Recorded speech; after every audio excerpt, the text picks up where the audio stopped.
Matt Murdock. Huge red flag in this episode. Huge red flag. Oh, what Does capacity? not have coffee at his apartment. I mean, who is this guy? Huge red flag. I am off the Daredevil train. I'm a full-blown Punisher guy. I don't care about Daredevil. This is crazy. He doesn't have coffee. This is a great also, point.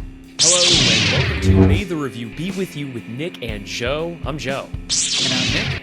And today we are talking about Daredevil Born Again, Season 1, Episode 9 finale. It's really like the split between the season's supposed to be about like 18 episodes. So this is the halfway point technically, but it is a finale.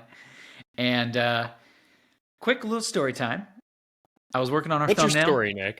Our thumbnail, as you see, is it's called. It's got the Absolute Chaos title on it. I was working on that before the episode, just to kind of, get ahead of schedule. Put that Absolute Chaos tag there as a placeholder. Figured I'd have to change it after watching episode 9. Realized it's perfect. Doesn't need to be changed because that's exactly what happened during this episode. Complete chaos, insanity. Joe, what do you got? I mean, from what I understand, it sounds like either A, you've been channeling the insanity of our current timeline and managed to guess the absolute correct thumbnail. So well done on that. Thank you. Or, and still well done here, you're an oracle. And I'd like to talk to you about the lottery later, if that's okay with you, Nick. Yeah, sure. You're going to lose all your money because I'm confirming here that I am not an oracle. Exactly what an oracle should say. I took an educated guess at a potential title for our thumbnail of Absolute Chaos based on the previous 8 episodes. And you know what? It's probably not as an amazing guess as I think it is, but I'm going to just pat myself on the back. So, Well, it was an amazing guess no matter what, unless you saw the show title, which I don't think you did. Straight to Hell, episode 9. And indeed, it seems as though the conflicts that we used to see in Hell's Kitchen, seasons 1 through 3 of Daredevil on Netflix, have boiled on over into New York proper for Daredevil Born Again. And as you said, Nick, we're at the finale. And I guess, let's first get right into how are you feeling? We just came off of watching it. How are you feeling on the coattails of this? So at the beginning of the episode, when they there was a flashback about Nessa and Bullseye, right? And about how that whole thing happened. But after that, we see Murdock sitting in a hospital bed, and he just got shot, right? He just took this bullet for Kingpin, which is crazy. And I'm immediately in my head, I'm like, oh, you know what? Like, it doesn't make any sense that I think this is going to be like an insane episode because he just got like shot from a sniper rifle. He's laying in a hospital bed. Like, there's no way he's doing any fighting during this episode. Like, there's no way. So, like, in the first 5 minutes, I was just thinking, I was like, you know what? Maybe this is like kind of more of a setup for the second half of season 1 rather than like a crazy fight scene, chaotic battle that I was like maybe thinking of prior, right? Because I just, he just took a big ass bullet. Well, that was wrong. Because hang on a second. That's a great point that I didn't think about. Because like that wasn't just like a handgun bullet that went into him. There was a sniper shot. He took a sniper shot, and first of all, Fisk was wearing white, so you can see how much blood there was. There was a lot. Which also, quick side note, really cool color use at the end of episode 8 with Nessa and Daredevil kind of with their red vibe going on, and then Kingpin and Dr. Glen with their like white attire or brighter attire going on. There's really cool color contrast going on in episode 8. So episode 9, I was like, oh, actually, you know what? There's not going to be much Daredevil battle here because he just got like shot by a sniper. Like, there's not, of course. And that was pretty much, I was wrong because like, a couple minutes later, he's got Frank in his apartment and all of a sudden he's in his Daredevil attire and they're just kicking ass. So, pretty much from that point on, like all bets are off. And this episode was completely insane from pretty much the start to finish. So my initial thoughts are, what the hell? This is Nice. crazy that that Kingpin can even do all of this from the mayor's seat of a major city. You know, I mean, that's like the practical side of me. I'm like, what the hell? But anyway, No, I feel that. I'm not sure how much of this like I'm not sure I feel like I buy everything that he's been able to do so far. right? Like I get the path that they're going on, that like he inspires like this sort of anarchy and this sort of like, lawlessness to try and get back a New York, right? That they see as a more beautiful city. But I don't know. I feel like his office, other than Daniel Blake, other than inspiring like that kid, I feel like we haven't seen a lot of that. Not even like really through the BB report, which I think would be a really great use of that. Yeah, I think like the BB report's been a great in like getting us in touch with New Yorkers, and like they're pissed about the vigilantes. But I don't really see how New Yorkers distinguish like vigilantes from like the cops who are part of like the special uh how does he work the task the force, right? task The force. special Yeah, task force, right? Because it feels yeah, like, that's a well, they're great just point. vigilantes without masks. Yeah, I don't know. I feel like it would help if we saw more from the BB report there to show us like how they're feeling about the task. Like I feel safer with the task force, right. like something like that, right? Yeah, this is a great point because the BB report has been pretty important part of pretty much every episode so far in this season. With I would make the argument with the exception of episode 9. Right. Like, That's my yeah, point. yeah. Exactly. That's my point. But then they completely go away from it in episode 9. They Mhm. showed a brief clip, but the clip didn't even have an interview this time. It was just like it was almost like a drone shot, right? Like it was not there was Yeah, it's the not chaos. context. Yeah, Yeah, it was just like a the drone shot of absolute the chaos. chaos. Yeah, yeah, exactly. There wasn't context like from people on the ground, from the people of the city. And that really helped us connect with the city and how the people were feeling. And like you said, helped drive the storyline so far about how Fisk can even get in this position and how he's able to pull off some of the things he's pulled off up until this point. But to your point, this felt a little overboard. A And little. it Yeah. would have been nice if there was maybe something to connect us to how the people were feeling at this moment. It does feel like we've skipped a chapter here. Yeah. Like, don't get me. So I'm just gonna go ahead and say like the finale I thought was really interesting. I had a really good time watching it. I think it kind of hurts my it hurts my feelings. It hurts my opinion of the season overall, and I'll get into that later. Um, there's a disjointedness that I'll explain later, but as far as like the finale goes, yeah, it does feel like we skipped something. I thought the end of episode 8 was so interesting. When Murdoch takes the bullet for Fisk, his greatest enemy. I thought that was a really, really creative place to like take their relationship, right? Like I don't know. The only thing like I can think to compare them to is like Batman and Joker, right? Like they need each other, right? Mhm. And I I like that this went in a different spot, right? Instead of like, the constant chaotic dance between Batman and Joker, like Matt actually put his life on the line to save his mortal enemy, right? Right. Um, and I was really fascinated to see where that was going to go. And it feels like, and maybe there's some seeds for it in the second part of this story, maybe. But as of episode 9, it felt like they just threw that away immediately. It goes straight to Fisk pondering, well, maybe we should kill him now. Right. Like while he's down. Yeah, he just like the attempt on his life made him snap Yeah. even more.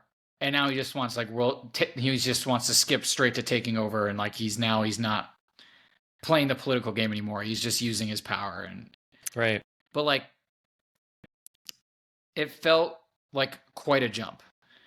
It does. So that's definitely an issue. or Yeah, and just something to that's think to about. no fault of like any of the actors. Like that definitely feels like a Right.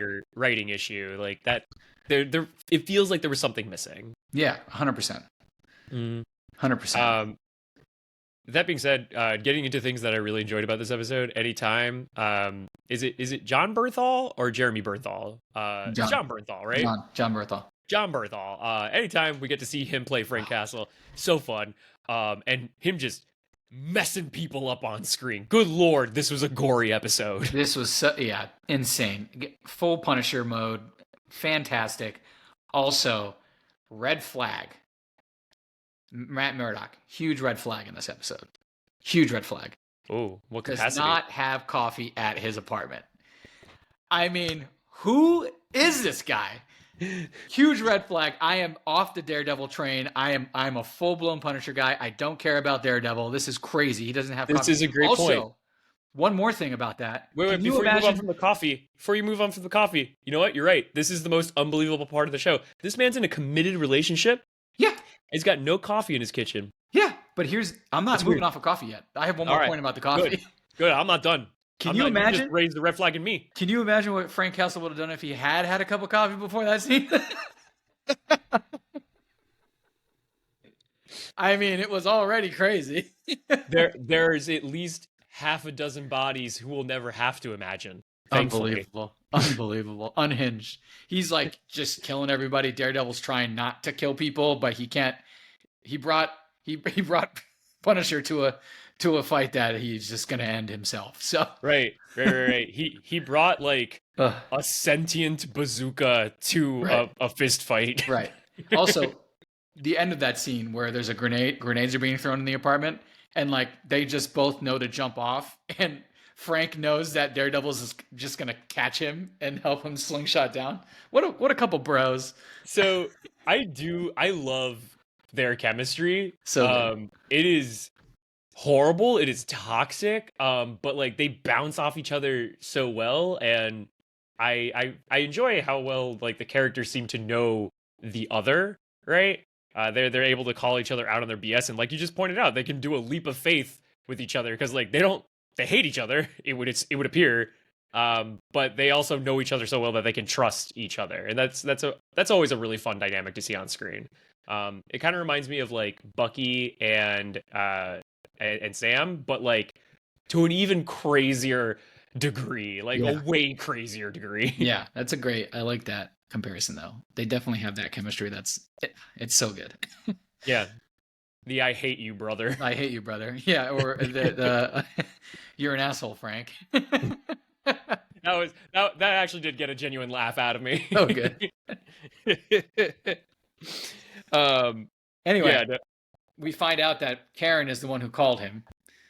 Karen shows up in a little Honda Accord at the end of that scene. Was anyone surprised by this? As soon as he said, I got a phone call that convinced me otherwise, it's like, well, all right, I guess Karen's back. Yeah. Oh man. I will say I have enjoyed what little we've got of. Is it Deborah? I want to say it's Deborah. Sheila. Is it Sheila? Is that her name? No, Sheila's the assistant, the mayor, the deputy. No. I'm talking about Karen's actress. The actress. Yeah, Deborah Ann Wool. That's her name. Sorry, my bad. I've enjoyed what little. Not that I want less of Deborah Ann Wool. What little we have gotten of Deborah, I've really enjoyed. Karen was not always my favorite character in Daredevil. In particular, season 3 wasn't a huge fan of her character. I've really enjoyed her and what we've gotten of Born Again. I think she's been doing a really great job bouncing off of Matt, and I actually really buy their chemistry. I don't think I always believed in that. I'll tell you, as far as romantic leads go, man, I kind of feel bad for Heather. I just feel like she's getting done dirty as far as the writing's going. I don't really understand what they're trying to do with Heather. I don't understand it. You mean Dr. Glen? Yes. Yeah. Okay. I forgot her first name for a second. I love that you're paying respect to the title. Shame on me. Shame on you.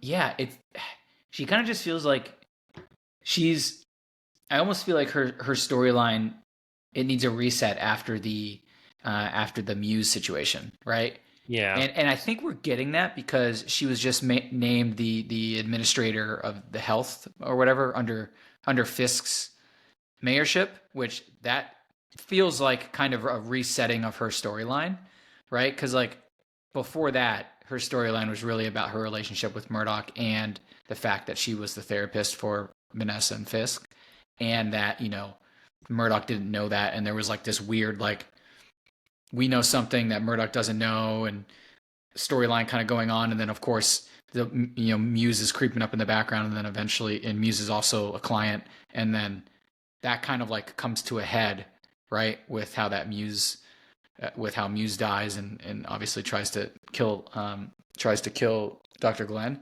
So it felt like that was like the ending of her initial storyline, and so this episode really, even the last one, half of the last one, and this one, it was kind of a little jumbled, and not she kind of, like you said, kind of feel like she kind of got a little bit like disregarded.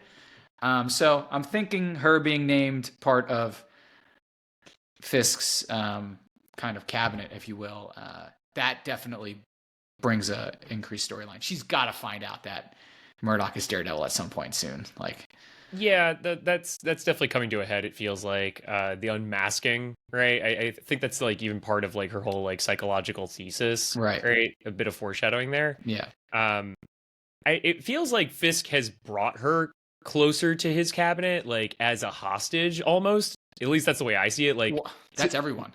Half yeah. the people are hostages, right? No, for sure, but like the way he's like been operating, like moving, like at first it just seemed like it was a coincidence that like yeah, he has Dr. Glenn as his doctor, but then we come to find out no, it's all been like he's been trying to get closer to Matt. yeah. And this certainly feels like another attempt at doing that. Um, I gotta ask you, Nick. I don't fully understand Kingpin's plan. And that's because A, I'm not a very smart person. And B, I feel like they kind of explain it really fast. So I'm just gonna put out the facts that I understand and then like help me walk through this. So like from what I got from this is Vanessa has been using Red Hook as a free port, which I guess she's been able to bring in custom things from across the world as part of like exhibits and museums, so that she doesn't have to go through the customs process, right? She can skip out on all that, and I guess with the development that Kingpin is planning at Red Hook, he could create some kind of sovereign city state. I didn't fully understand this. So I think it's the opposite. Actually, Red Hook is technically a free port, but they've been using it as part of the city or as their own. It's like if it's a free port, it means it's outside of city jurisdiction and it's outside of. So, but and so that is why. So, but you're correct. So you're half correct. So it's a free port, which I always am. Yeah, which Vanessa knew it was a free port, so that's why she's been using it how she's been using it to like evade taxes and store things and all this stuff, and using it as like her underground whatever, because it was kind of like a safe haven if she ever got caught. I'm assuming that's why. But no one else knew that it was a free port. So the city was still supposed to be like monitoring it, or like no one knew it was a free port, so the jurisdiction was like that it's part of the city, but also because it was so run down, like no one ever, right? It wasn't developed. No one had been using it. Forgot about that detail, right? So like no one's really paying attention, but it's also a free port, but nobody knows that except for Vanessa. So it's almost kind of like a cover. Foggy sort of figured it out. And Foggy figured it out, and I think that's why he was going to like ask for the trial to be thrown out, because he wanted to like file something else. I'm not sure about that. That wasn't very clear on like why he wanted the trial. Karen said that that Foggy didn't appear to understand quite the depth of what he had discovered. Right.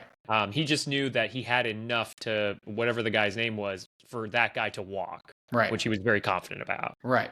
So, but that's kind of the gist of the Freeport thing. Mhm. Now, with Fisk wanting to build up the Red Hook as well, and have it be like an actual like powerhouse in the city, they definitely don't want anyone to find out that Red Hook is a Freeport, because if they do that, then it's outside of city jurisdiction and they can't build. I think is how that goes. It's supposed to be, I don't know who would develop it in that case, to be honest. I'm not sure how that works. But to your point, that's not very clear either. So but I think that's a good, hopefully slight summary there. We'll probably get more details about that next time, to be honest. I'm hoping so, because that's an important detail for sure that they're going to touch on more. Like that's not over yet for sure. That was as good of an explanation as I could have hoped for. Thank you for walking me through that. like Karen was piecing it together so fast. I was like, Karen, I'm so excited for you. Could you slow it down or repeat yourself a little bit? If you're listening to this and you're a lawyer, or you're just smarter than us, which is a good shot, please just let us know in the comments. Please let us know if you're smarter. I'd love to hear from you. I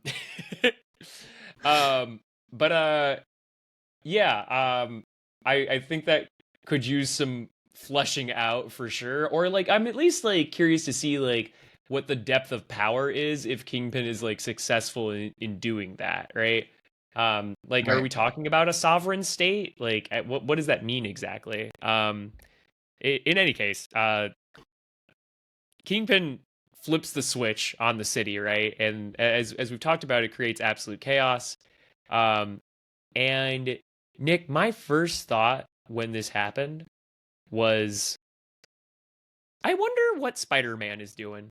Bro. Because like this is unfortunately like one of the issues with like with this interconnected universe. I don't think it comes up a lot. I think sometimes like there's a believable excuse as to why not everyone would be involved. This one I'm having a really hard time justifying.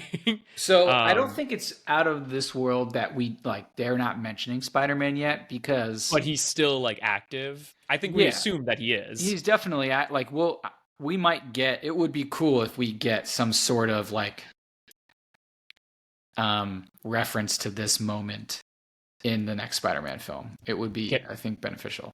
Can I just say, like, my long shot, like, bet for next season is a Spider-Man, like, cameo. Oh, that would be fantastic. I think that's my long shot bet. That's a triple long shot. I don't even think Bullseye could make that shot, Joe. Hear me out, okay? This is a long shot. I acknowledge it. All right, I'm putting that out there, but hear me out, okay?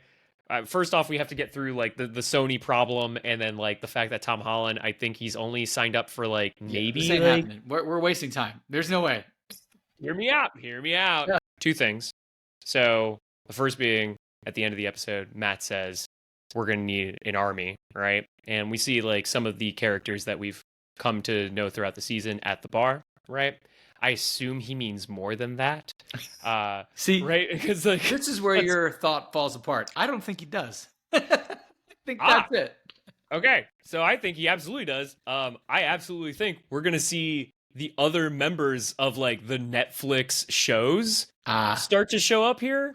So like possible. Luke Cage, Iron Fist, Jessica Jones. Please God. There was already kind of a Kristen Ritter already kind of hinted at this like a couple days ago that like she's been hanging out with Charlie Cox. So like could be happening. But if we're getting heroes together who are known throughout New York, who better than Spider-Man? Whoever that man could be. And the other reason why I think that this is possible, Daredevil made a cameo in Spider-Man. Wouldn't it be great if Spider-Man made a cameo in Daredevil? Yeah, I don't know. The problem is Matt Murdock doesn't know who Spider-Man is. He could probably figure it out. He's a damn good lawyer. No, I mean like. No, I know. I understand. You know, you did a reference to the movie. I was also trying to do a reference to the movie. I I think he's a very good lawyer. I messed up the reference. It's I'm a very good lawyer. I know, That's the but reference. my part of the movie came after, and Trump's your part of the movie. That's why. Listen, with the power of money, anything is possible, okay? He doesn't have money. I guess neither of them do at this point. It feels like Matt just like lost his whole savings in that apartment. Yeah, Oh, like they could he's bond just over that. underground. He's underground. Speaking of underground, I don't know why I wasn't expecting this. It kind of makes sense because like they set up that Kingpin likes to keep people prisoner, but man, I was not expecting to see all these people in cages at the end. No, I think you're right to say that. I don't think that was really. I don't think that was really well set up, to be honest. That's crazy, right? Like, Yeah. especially with half those people have like a ton of money / were like really important people in New York. Yes. There's a couple of plot holes like that they didn't really set. Some Like, crazy leaps. Some crazy leaps here. I mean, he's the mayor of the city. He's not like the dictator in a small country. You know, like it's like and he's declaring martial law. Okay, like are they going to lock down the bridges? You know what I mean? Like, Right. Batman Begins did a better job. No, not Batman. Dark Knight Rises. Dark Knight Rises. Kind of similar, actually, if you think about both those movies. Oh, yeah, I thought, yeah, actually. Holy shit. That's another episode. We're not talking about that, Fred. But Dark Knight Rises did a better job of like keeping the National Guard out and like telling us what was shut down, right? Granted, they were doing that for months long. Kingpin just needed a night. But he is declaring martial law, which means people have to curfew of 8 p.m. So, like, I mean, I know it's a show too. We don't want to get too like cynical or too specific, but it feels like a big thing to do. Yeah, no, it does, considering at like how much it tries to like ground itself in reality. Yeah. You know, we are talking about like a dude who dresses as a ninja and goes out and beats people up with no eyesight, but like still, it tries to ground itself in as much reality as possible. But I think that the reason I have a bigger problem with it in this case is kind of like we were saying earlier. At this moment from episode 9, we don't know how the city feels like we have felt in the other 8 episodes. So right now, right now it feels like a big leap because we haven't actually heard from the normal citizens on the ground in the BB report like we had before. And I think they did a really good job of selling what was happening. Yes, and you know, to your point, I think like if you really wanted to like sell this moment, I think maybe the BB report is how you do this. Because like he's scary, right? He's always been like, or like he's always supposed to be a scary character. Personally, I feel like he wasn't as scary this episode as he normally is, despite the fact that he's like totally like lost it apparently. Right. Well, and you know the head exploding thing. I mean that was terrifying. Right. We'll get there. But I think it would have been a lot more terrifying to see like how much we've actually lost the city if like we do see in like the BB report that people are saying like I fully support this. Like, I fully support the martial law. Right. Like let's reclaim this, you know, that people have like that he has taken the city, right? Which is what Matt is saying at the end. Like the city's not his, like not yet. Or and you know what? Like to jump ahead a little bit, because I'm trying to think of like where they could have fit that in the episode. Maybe that should have been the after credit scene. Yeah. Instead of Punisher, Frank Castle. That would have been cool if the whole credits was the BB report. Right? Like that would have been cool because to like bring everything together and like make us like understand how the city feels. Mm-hmm. Although the Frank Castle Punisher scene at the end was really badass. And I'm assuming he escaped. I think that's the assumption we're supposed to have. But super badass. I don't understand why this was the after credit scene. Like it was a weird choice. Yeah, they definitely didn't want to kick off the next season with him possibly being in a cage. So they probably just wanted to give us like the question of, oh, maybe he escaped. That way they can kind of do whatever they want. I'm assuming like gives them more creative liberties, right? For the next part, which they probably already have written anyway. But yeah, I think the BB report would have been better there. And this would have kind of maybe connected everything for us. And we wouldn't be feeling as like, kind of like taken aback. So I want to talk about the show itself for a second here. So the first episode I dug, it felt like we were saying goodbye to a lot of things that we had come to know in the Netflix show, right? And the second episode, where we got Matt's like new life a year later, and we got Kingpin, who's mayor, and I was really pretty interested to see like how, okay, like we got this breath of fresh air going, things are really different. Let's see where this goes. And for the next several episodes, like it appears to be going in this new direction. And then all of a sudden, episode 8 shows up. And like, I want to be really clear about this, Nick. I found episode 8 to be very interesting. Mm-hmm. And I found episode 9 to be really interesting. It almost feels like episode 1, episode 8, and episode 9 are a different show.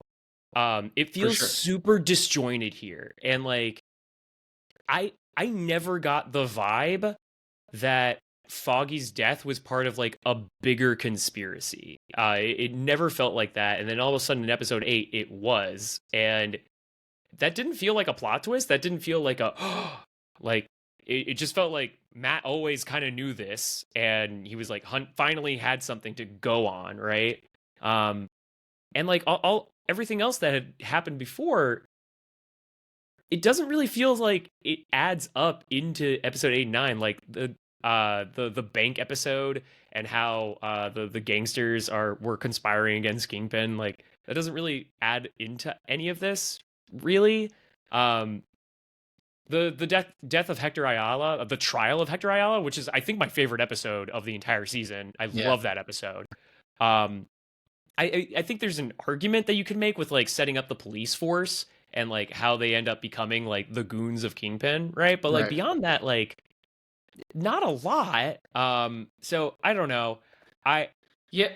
So I guess my counterpoint to you there is that one, yes, basically episodes 1 through 7 really are kind of like a different show in a way. There are pieces that lead up to 8 and 9, but 8 and 9 still feel like a jump in many ways. But there are pieces there for like why this is happening.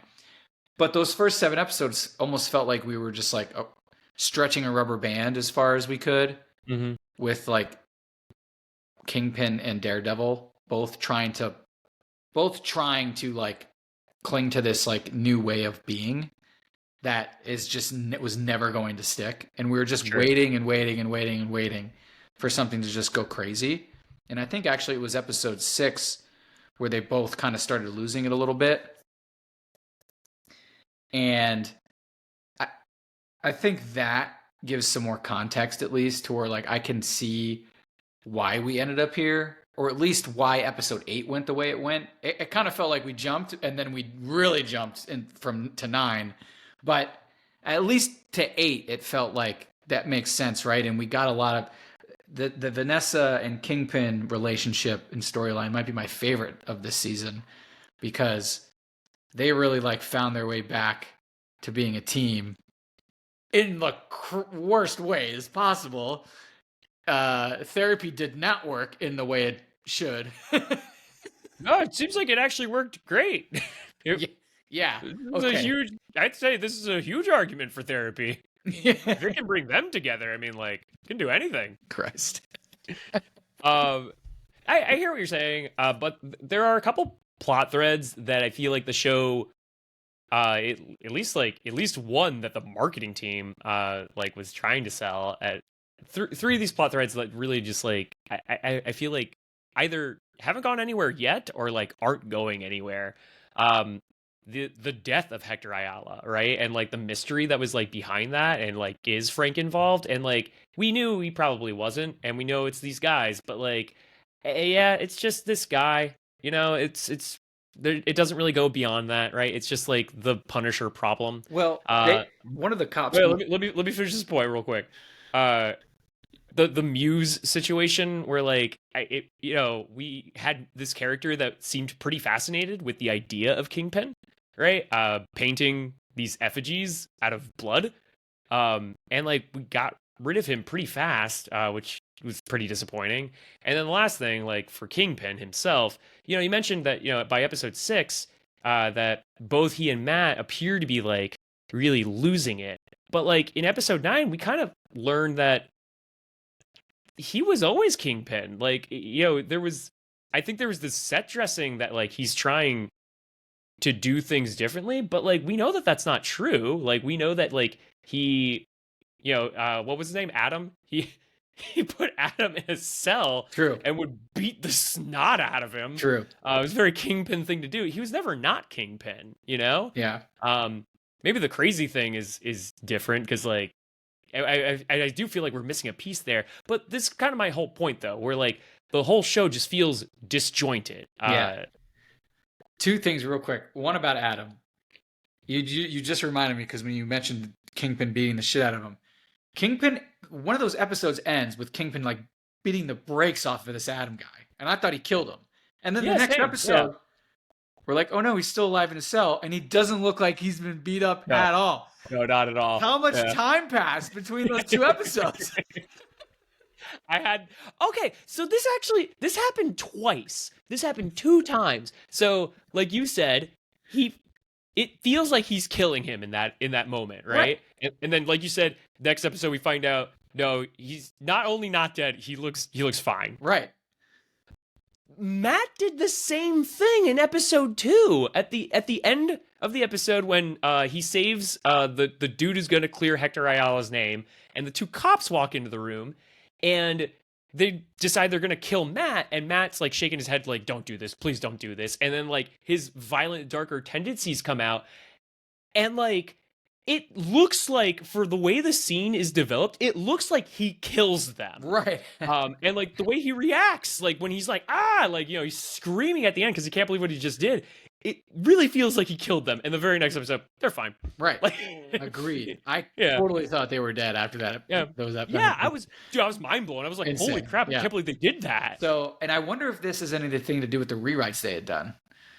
Potentially, because we knew that there was major rewrites in I don't think it was reshoots, but it was rewriting of the script. So I wonder if this has something to do with that. That's a good call. But the Hector Ayala thing, they did find the cop that killed Ayala. They mentioned that in the apartment, and episode 9 was one of the. That's why I was saying, like, it was just. But it was like a throwaway. Some guy. It was like a throwaway. Yeah. Yeah, that's what I mean. It felt like it was going to be a bigger deal. And, yeah. I'm with you there. Yeah, for sure. I ultimately do like this show. I think that they are putting a lot of great ideas into it. So some of them feel like they're not fully fleshed out, and maybe that's because like this, from what we've understood in the writing of this is just one part of a bigger story. Right. And it certainly seems to be bigger than I thought it was going to go, straight into like developing an army.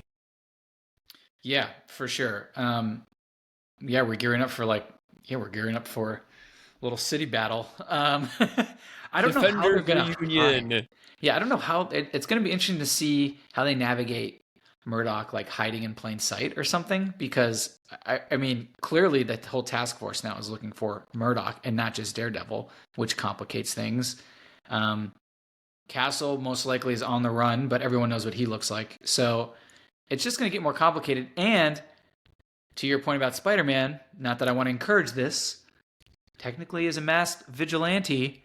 So are we going to get some references to the other masked vigilantes that, are part of the MCU that maybe have, bigger IPs for bigger screens, like in the TV show coming up? Like, what's going to be the deal? Like a Miss Marvel cameo? Yeah, that was fun. That was fun. I loved the bank episode was probably my second favorite episode. Yeah, the bank episode was great.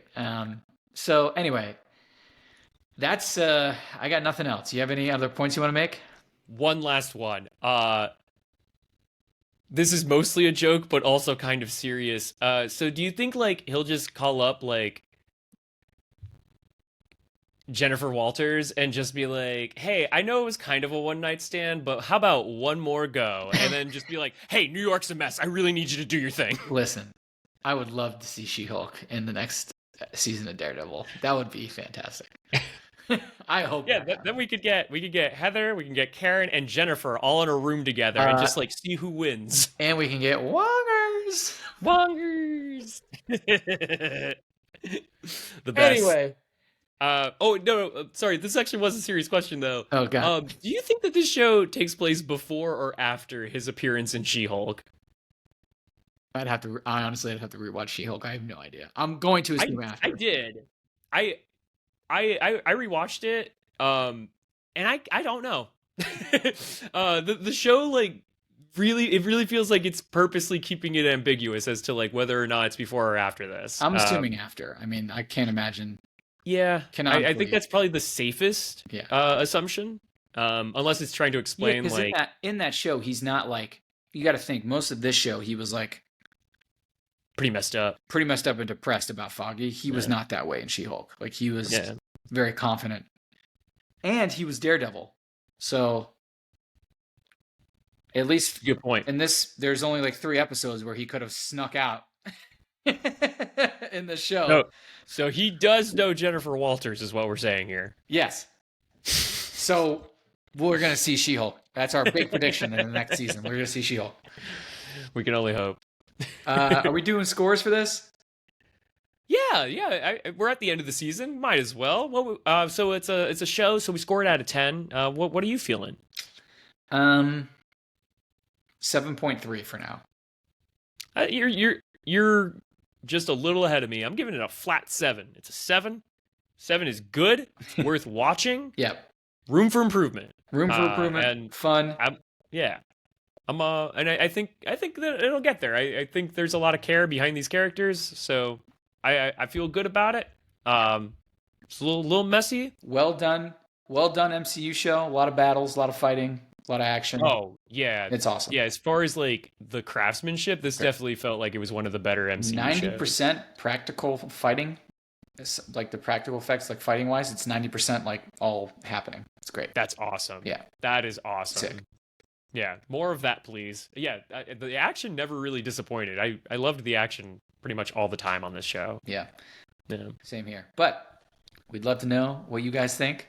Let us know in the comments. Subscribe here on YouTube. You can find us on Threads where we're talking about Daredevil and all the other things that are streaming. Look out for our next episode. We're going to be talking about the premiere of Andor, three episode premiere, season 2. That's next week. And until next time. May the review be with you. Peace.